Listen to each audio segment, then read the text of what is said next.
अस्सलाम वालेकुम, मैं हूं मरियम नवाज़ और सुप्रीम कोर्ट ऑफ पाकिस्तान ने मखसूस नशिस्तों से मुतालिक पाकिस्तान तहरीक इंसाफ को रिलीफ दे दिया है। ये वो रिलीफ है जिससे मुतालिक इससे पिछली वीडियो में हम बात कर रहे थे कि शायद सुप्रीम कोर्ट का 3 रुकनी बेंच आज ही पेशावर हाई कोर्ट और इलेक्शन कमीशन ऑफ पाकिस्तान का हुक्म मुअत्तल कर देगा और इस तरह सुन्नी इत्तेहाद काउंसिल यानी पाकिस्तान तहरीक इंसाफ को वो रिलीफ मिल जाएगा जिसके लिए वो सुप्रीम कोर्ट आए। और यह पूरी रिलीफ है। जाहिर है कि अभी जो पूरा केस है वो अभी सुना जाना है, उस पर फैसला होना है। मखसूस नशिस्तें क्या पाकिस्तान तहरीक इंसाफ यानी सुन्नी इत्तेहाद काउंसिल को ही मिलेंगी या फिर इसी तरह जैसे पहले इलेक्शन कमीशन के ऑर्डर से बाकी तमाम सियासी जमातों में बांट दी गई थी, ये फैसला होगा। और अब सुप्रीम कोर्ट ऑफ पाकिस्तान के फैसले की वजह से 3 जून तक कम से कम जब तक दोबारा इस केस की समाअत नहीं होती तब तक हुकूमत कोई आईनी तरमीम करने की पोजीशन में नहीं रही। कैसे, इससे मुतालिक भी आगे बात करेंगे, लेकिन पहले कुछ समाअत का अहवाल देख लेते हैं जो कि वक्फे के बाद हुई। जब वक्फे के बाद समाअत का आगाज़ हुआ तो अटॉर्नी जनरल मंसूर उस्मान अवान अदालत में मौजूद थे और उसके अलावा इलेक्शन कमीशन के वकील सिकंदर बशीर मोहम्मद भी रोस्टम पर थे और अदालत ने उनसे वही सवालात दोहराए। जस्टिस मंसूर अली शाह ने यह सवाल किया कि हम सिर्फ एक सवाल जो कि पहले भी पूछ रहे थे और आपके सामने रख रहे हैं, वो ये है कि अगर कोई आज़ाद हैसियत में जीत कर आता है उम्मीदवार इंतखाबात में और फिर वो बतौर मेंबर पार्लियामेंट किसी सियासी जमात को ज्वाइन करता है, तो क्या बड़ी तादाद में सियासी जमात को आज़ाद उम्मीदवार ज्वाइन कर ले तो उसके बाद वो जो सियासी जमात है उसको मखसूस नशिस्तें मिलेंगी या फिर उसके हिस्से की मखसूस नशिस्तें बाकी तमाम सियासी जमातों में बांट दी जाएंगी, और अगर बांट दी जाएंगी तो किस फार्मूले के तहत, कौन सा फार्मूला इस्तेमाल करके इलेक्शन कमीशन ऑफ पाकिस्तान ने ये मखसूस नशिस्तें बाकी तमाम सियासी जमातों में बांटी हैं, ये सवाल था बेंच का। और उसके अलावा जस्टिस मोहम्मद अली मजहर ने, जो कि उस बेंच का भी हिस्सा थे जिन्होंने कि पाकिस्तान तहरीक इंसाफ के बल्ले का इंतखाबी निशान वापस ले लिया था, उन्होंने आज अहम सवालात उठाए और उनका सवाल ये था कि अगर एक बार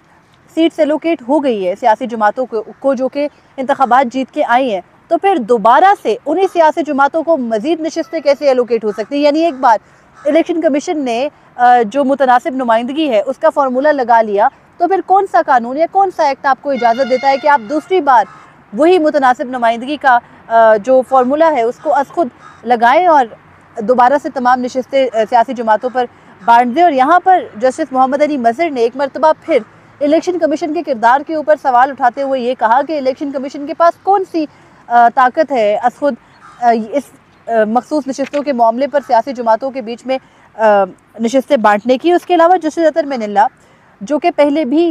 ये बात कर रहे थे कि एक सियासी जमात अगर उससे उसका इंतखाबी निशान छीन भी लिया जाता है तो वो सियासी जमात तो अपनी जगह पर मौजूद है, तो सियासी जमात का मैंडेट कैसे बाकी सियासी जमातों में बांटा जा सकता है। तो उन्होंने दोबारा ये सवाल किया कि रिज़र्व सीट्स उन्हीं मेंबरान के तनासुब से बांटी जाती है जो कि जीत के आते हैं, और जो रिज़र्व सीट्स पर आने वाले मेंबरान पार्लियामेंट होते हैं वो उसी तरह से होते हैं, उन्हीं मेंबरान के बराबर होते हैं जो कि आवाम के वोट से जीत के आते हैं। जो रिज़र्व सीट्स का कंसेप्ट है उसको थोड़ा सा उन्होंने डिफ़ाइन किया और उन्होंने कहा कि जो डायरेक्टली नहीं हो सकता, यानी अगर आप किसी को बाकी तमाम सियासी जमातों को उनकी जीती हुई नशिस्तों से ज़्यादा मखसूस नशिस्तें नहीं दे सकते, तो फिर ये भी नहीं हो सकता कि जब आप किसी और जमात की नशिस्तें आपके पास खाली पड़ी हैं तो वो आप उनमें बांट दें। तो यहाँ पर अटॉर्नी जनरल का वही मुद्दा था जो उनका पेशावर हाई कोर्ट के सामने भी था। अगर आपको याद हो तो पेशावर हाई कोर्ट के सामने हुकूमत या इलेक्शन कमीशन रिलीफ लेने में इसलिए कामयाब हो गई थी कि वहाँ पर उनका मौक़िफ़ ये था कि सुन्नी इत्तेहाद काउंसिल पार्लिमानी या सियासी जमात नहीं थी। इंतखाबात के वक्त उन्होंने, वो सियासी जमात रजिस्टर्ड तो थी लेकिन उन्होंने बतौर सियासी जमात इंतखाबात में हिस्सा नहीं लिया था। अब यहाँ पर ये पॉइंट जजेस जो आज सुप्रीम कोर्ट के थे तीनों, यानी जस्टिस मंसूर अली शाह, जस्टिस अतर मिनल्ला और जस्टिस मोहम्मद अली मजहर, वो इस पॉइंट से ज़्यादा मुतासिर दिखाई नहीं दिए। जस्टिस मंसूर अली शाह ने यह सवाल किया कि अदालत के सामने हमारा मुद्दा और नुक्ता सिर्फ इतना सा है, बता दें कि खाली नशिस्तें हमने किसको देनी है। और फिर उन्होंने कहा कि हमने सिर्फ इस एक पॉइंट के ऊपर फैसला करना है कि अगर पार्लियामेंट के अंदर कुछ मखसूस नशिस्तें खाली पड़ी हैं तो फिर वो किसको एलोकेट की जाएंगी। इस मामले पर आइन खामोश है, कानून खामोश है, तो आइन और कानून की खामोशी की सूरत में जाहिर है कि हल अदालत ने ही निकालना है। यहाँ पर अदालत के मुख्तलिफ सवालात चल रहे थे और अटॉर्नी जनरल ने यह कहा कि पहले इलेक्शन कमीशन के वकील को सुन लिया जाए, और फिर इलेक्शन कमीशन के वकील सिकंदर बशीर मोहम्मद आए रोस्टम पर और फिर उनसे ये सवाल हुआ कि ये बता दीजिए कि जो हमारा आइन है, जस्टिस मंसूर अली शाह ने कहा कि वो उसकी जो पूरी बुनियाद है वो अवाम के जो राय है या अवाम की नुमाइंदगी है उसकी बुनियाद पर है। उन्होंने ये कहा कि हमारा आइन शुरू ही इस बात से होता है कि जो अवाम का सेक्रेट ट्रस्ट है यानी अवाम का एतमाद है वो उसको प्रिजर्व रखा जाए और जो अवाम की नुमाइंदगी का हक है वो उनको बराबर मिले। तो जब अवाम किसी को मुंतखब करके पार्लियामेंट में ला रही है तो रिज़र्व सीट्स के मामले पर जो कि प्रोपोर्शनल रिप्रेजेंटेशन का सिस्टम है पॉलिटिकल पार्टीज़ के पास, उसको कैसे नज़रअंदाज किया जा सकता है। और फिर अभी ये बात हो ही रही थी, जस्टिस मंसूर अली शाह ने लफ्ज़ इस्तेमाल कर लिया री एलोकेशन का कि यानी जब आपने एक मरतबा एलोकेट कर दी रिज़र्व सीट्स तो री एलोकेट दोबारा की। तो इस एक लफ्ज़ के ऊपर सिकंदर बशीर मोहम्मद ने एतराज़ किया और कहा री एलोकेशन का लफ्ज़ इस्तेमाल नहीं करें। इलेक्शन कमीशन ने जो नशिस्तें बनती थी सियासी जमातों की वो उनको दी, कोई दोबारा नशिस्तें नहीं बांटी गई। यानी इलेक्शन कमीशन ये मानने को ही तैयार नहीं है कि उन्होंने जो सुन्नी इत्तेहाद काउंसिल की नशिस्तें हैं वो दोबारा से उन सियासी जमातों के बीच में बंदर बांट की तरह बांटी। उसके अलावा जस्टिस मोहम्मद अली मजहर का ये सवाल था कि इलेक्शन कमीशन अपने फैसले में जब खुद ये कह रहा है कि हमने जो मखसूस नशिस्तें हैं वो जब सुन्नी इत्तेहाद काउंसिल को नहीं मिलनी तो उनको खाली नहीं रखा जा सकता और इस वजह से कि उनको खाली नहीं रखा जा सकता तो बाकी सियासी जमातों में बांट रहे हैं, तो आप ये कैसे कह सकते हैं कि ये री एलोकेशन नहीं है। जस्टिस अतर मनल्ला ने ये कहा कि जो बुनियादी सवाल है वो अवामी वोट और अवामी मैंडेट का है। जब अवाम एक सियासी जमात को अपना मैंडेट दे के पार्लियामेंट में मुंतखब करके ला रही है तो फिर आप कैसे उसको उसके हक से महरूम रख सकते हैं। यहाँ पर जब ये इस तरह के ताबड़तोड़ सवालात हो रहे थे इलेक्शन कमीशन के वकील से तो सिकंदर बशीर मोहम्मद कुछ ऑफेंड हो गए और उन्होंने ये कहा कि पहले उनके जो दलाइल हैं कम अज़ कम उनको खामोशी से सुन लिया जाए। फिर बेंच की जानिब से सवालात उठना शुरू हो गए तो वो बार बार एहतजाज अपना रिकॉर्ड कराते रहे कि आप मुझे सुन ही नहीं रहे और फिर उनको 1 मिनट दिया गया और उस 1 मिनट के अंदर उन्होंने ये मौक़िफ़ अपना सामने रखा कि मखसूस नशिस्तों के लिए इलेक्शन एक्ट के अंदर कुछ शराइत है और अगर उन शराइत को सामने रखा जाए तो पहली शर्त ये है कि जो सियासी जमात मखसूस नशिस्तों का तकाजा कर रही है वो बतौर सियासी जमात इंतखाबात में हिस्सा ले। और उन्होंने कहा कि अगर सबसे पहले वो रजिस्टर सियासी जमात होनी चाहिए तो सुन्नी इत्तेहाद काउंसिल रजिस्टर तो है लेकिन उसने बतौर सियासी जमात इंतखाबात में हिस्सा नहीं लिया। उसके अलावा एक और शर्त ये है कि जो पार्टी मखसूस नशिस्तों का तकाजा कर रही है उसका कम अज़ कम कोई एक मेंबर जीत के आए उस सियासी जमात की सीट के ऊपर पार्लियामेंट में, तो फिर ये कंसिडर किया जा सकता है कि उनको मखसूस नशिस्तें मिलनी है या नहीं मिलनी। और साथ ही ये कि वो जो सियासी जमात है यानी सुन्नी इत्तेहाद काउंसिल है उसने अपनी वो फहरिस्त जमा कराई हो। यहाँ पर इलेक्शन कमीशन के वकील का ये कहना था कि सिवाय इसके कि सुन्नी इत्तेहाद काउंसिल एक सियासी जमात के तौर पर इलेक्शन कमीशन के साथ रजिस्टर्ड है, उसके अलावा किसी भी शर्त के ऊपर पूरी नहीं उतरती जो कि मखसूस नशिस्तों के लिए ज़रूरत थी। उन्होंने ये भी कहा कि जो सुन्नी इत्तेहाद काउंसिल है, पहले तो उन्होंने ये नोशन क्लियर किया ना कि पीटीआई का नाम नहीं लिया, पीटीआई इस गेम में नहीं है बल्कि ये सुन्नी इत्तेहाद काउंसिल है और सुन्नी इत्तेहाद काउंसिल ने बतौर सियासी जमात ना इंतखाबात में हिस्सा लिया ना वो मखसूस नशिस्तों की अहल है। तो इसलिए बार बार ये बात ना की जाए। तो फिर अदालत की जानिब से ये सवाल हुआ कि बताइए कि अगर कोई सियासी जमात अपनी एक तादाद में नशिस्तें लेकर आई है और जो फार्मूला लगता है मखसूस नशिस्तों का उसके मुताबिक उसको मखसूस नशिस्तें एलोकेट हो गई तो इजाफी मखसूस नशिस्तें आपने कैसे उन सियासी जमातों को बांटी। जब ये सवाल बार बार हो रहा था और इसका जवाब नहीं आ रहा था तो जस्टिस मंसूर अली शाह ने एक दिलचस्प मिसाल दी और उस दिलचस्प मिसाल के ऊपर इलेक्शन कमीशन के वकील का जवाब काफ़ी मज़े का खेज था। सवाल ये था कि जस्टिस मंसूर अली शाह ने ये कहा कि आप सपोज़ ये करें कि जो टोटल नशिस्तें हैं पार्लियामेंट के अंदर वो 226 हैं, उन 226 नशिस्तों में से 26 सियासी जमातों के जो कैंडिडेट्स हैं वो जीत के असम्बली में आ जाते हैं और 200 नशिस्तें आज़ाद हैसियत में उम्मीदवार जीत के कौमी असम्बली का हिस्सा बन जाते हैं। और उसके बाद जो रिज़र्व सीट्स की एलोकेशन है, जो फार्मूला अपनाता है इलेक्शन कमीशन, अगर उस फार्मूले के ऊपर जाएँ तो जो 70 नशिस्तें होती हैं 60 ख़वातीन की 10 अक़लियतों की, तो उन 70 नशिस्तों में की जो बांट होगी या उनकी जो तकसीम होगी क्या वो उन 26 सियासी जमातों से जीत के आने वाले मेंबरान के दरमियान होगी या फिर जो 200 आज़ाद हैसियत में जीत के आने वाले होंगे उनको भी कंसिडर किया जाएगा। तो यह इलेक्शन कमीशन के वकील कहते हैं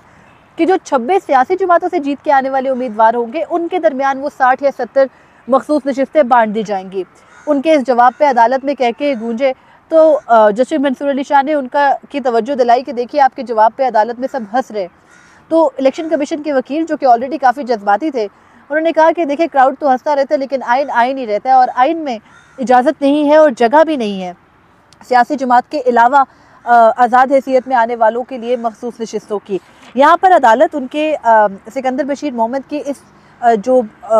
उनका आर्ग्यूमेंट था उससे किसी सूरत मुतासिर दिखाई नहीं दी, और अदालत ने ये कहा कि ये खला है आइन के अंदर या कानून के अंदर कि अगर आज़ाद हैसियत में कोई सियासी जमात जीत के आती है और उसने कोई सियासी जमात बाद में ज्वाइन कर ली है तो फिर आप उसको मखसूस नशिस्तें देंगे या नहीं। जस्टिस अतर मनिल्ला ने इलेक्शन कमीशन के रोल के ऊपर ये भी कहा कि अगर किसी सियासी जमात ने गलती कर ली थी, एक गलत सियासी जमात में शमूलियत की, तो फिर इलेक्शन कमीशन को बतौर आइनी इदारा अपना रोल प्ले करना चाहिए था और उस सियासी जमात की मदद करनी चाहिए थी, ना कि उसके खिलाफ प्ले करती। और फिर जस्टिस अतर मनिल्ला ने यह भी कहा कि जब अवाम मैंडेट दे रही है एक सियासी जमात को तो आप कैसे महरूम कर सकते हैं उसको, इलेक्शन कमीशन कैसे कर सकता है। इलेक्शन कमीशन के किरदार पर भी बार बार तवज्जो दिलाई जजेस ने, लेकिन जब नहीं मुतासिर हुआ बेंच तो उसने रिलीफ दे दिया इस हद तक कि जो अदालत का ऑर्डर है वो मुस्तकबिल पर लागू होगा, और वो ये कि अब वो तमाम अफराद जो कि मखसूस नशिस्तें हासिल कर चुके थे इजाफी, और वो मखसूस नशिस्तें जो असल में पाकिस्तान तहरीक इंसाफ या सुन्नी इत्तेहाद काउंसिल की बनती थी, वो तमाम अफराद अब उन मखसूस नशिस्तों पर बराजुमान नहीं रहे, वो अब मेंबर पार्लियामेंट भी नहीं रहे, क्योंकि अदालत ने क्लियरली ये ऑर्डर कर दिया है कि जो मखसूस नशिस्तें जब तक अदालत फैसला नहीं कर लेती तब तक जो इजाफी नशिस्तें बांटी गई हैं उनकी हद तक पेशावर हाई कोर्ट और इलेक्शन कमीशन का फैसला मुअत्तल किया जाता है। और साथ ही इस मामले पर लार्जर बेंच बनाने के लिए भी जजेस कमेटी को ये मुद्दा भेज दिया गया है। यहाँ पर अब इस तमाम बहस के अंदर जो मेन चीज़ थी वो ये कि स्टे क्योंकि मांगा जाता है जजमेंट्स के ऊपर, और उस स्टे पर जो इलेक्शन कमीशन है उसने काफ़ी रेजिस्ट किया अपनी आइनी पोजीशन पर, लेकिन हुकूमत पाकिस्तान ने ज़्यादा रेजिस्ट नहीं किया और अदालत ने सिर्फ उनका मुद्दा इस हद तक सुना कि हम ठीक है लार्जर बेंच के लिए मामला जजेस कमेटी के सामने रख देते हैं, लेकिन मीन टाइम यानी 3 जून तक जो ऑर्डर्स है इलेक्शन कमीशन के और पेशावर हाई कोर्ट के वो सस्पेंडेड रहेंगे जुज़वी तौर पर। अब होगा ये कि क्योंकि मखसूस नशिस्तें मिल गई थी मुस्लिम लीग नून को भी, पाकिस्तान पीपल्स पार्टी को भी और उनके दीगर इत्तेहादी जमातों को भी, तो उनकी जो नंबर गेम थी पार्लियामेंट के अंदर वो काफ़ी ऊपर आ गई थी, और उस नंबर गेम में वो जो आइनी तरमीम के लिए पर तोड़ रहे थे वो अब मज़ीद नहीं हो सकेगा, क्योंकि जो इजाफी नशिस्तें इनको मिली थी उसी से इनकी पार्टी पोजीशन पार्लियामेंट में ठीक हुई थी, और अब 2/3 अक्सरियत कौमी असम्बली में हासिल नहीं रहेगी हुकूमती इत्तेहाद को, और इसी तरह वो कानून साजियाँ नहीं कर सकेंगे जो वो करना चाह रहे थे, जैसे चीफ जस्टिस की एक्सटेंशन हो या आर्टिकल 175A में जो कि जजेस तकर्री का तरीक़ेकार है उसमें तरमीम हो। ये सब कुछ मुमकिन नहीं हो सकेगा कम अज़ कम 3 जून तक। और अदालत ने ये लंबी तारीख इसलिए दी है क्योंकि सुप्रीम कोर्ट के सीनियर तरीन जज जो कि अगर तो कोई कानून साजी चीफ जस्टिस की एक्सटेंशन से मुतालिक होती तो उसके सबसे ज़्यादा मुतासरा फरीक होते, वो अब छुट्टियों पर जा रहे हैं और उन्हें वापस आना है इस माह के इख्तिताम या जून के आगाज़ में, और उनके आते ही दोबारा इस केस की रोज़ाना की बुनियाद पर समात होगी और ये डिसाइड होगा। लेकिन तब तक हुकूमत पाकिस्तान कोई भी एक्सटेंशन से मुतालिक कानून हो या कोई भी आइनी तरमीम हो वो नहीं कर सकेगी। अदालत ने आज उसका रास्ता एक तरह से बंद कर दिया है। अब तक के लिए इतना ही था, मुझे इजाज़त दीजिए। अल्लाह हाफ़िज़।